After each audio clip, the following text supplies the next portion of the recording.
Mr. Wa, life passing by yango wetonyo. Usina ama baba sa unofira ijojo. Usina mari ne mabosi ya mulinge. Apana basa rako pana uzazimbe. Pasa kupere nasi life imbo kuma. Ukabada chendo kutori ya puta. Ufara pere mego boro gari mego nina wari last you. Ujingo pide basa chasara kubuda. Iwe, bikasa pire sino shura. Usachi mesi mwendi mwari ato kuyambuta. Akutinga usamu bengi acha kapusa. Ujingo pide basa chasara kubuda. Iwe, bikasa pire sino shura. Usachi mesi mwendi mwari ato kuyambuta. Akutinga usamu bengi acha kapusa. Ausiri wewe kutanga kuzingo basa. Kuneva ito bika kututofira babasa. Bakaenda bachirida punza mashefa.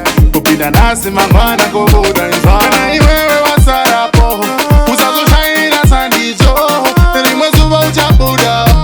Kamani ya izi ya baba wako si. Ujingo pinda basa chasara kubuda. Iwe, bikasa pira sino shura. Usachi meshi mwendi mwari ato kuyambuza. Akutinga usamu bengi acha kapusa.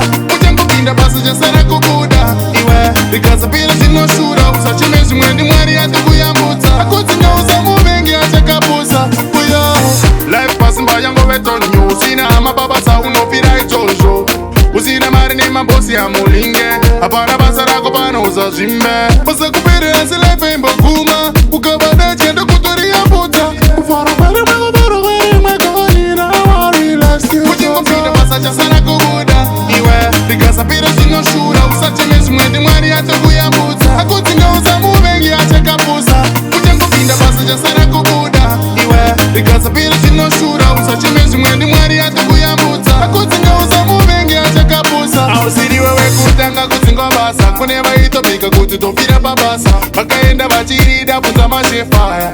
Kupinda nasi mangwana kubuda nzana. Kana iwewe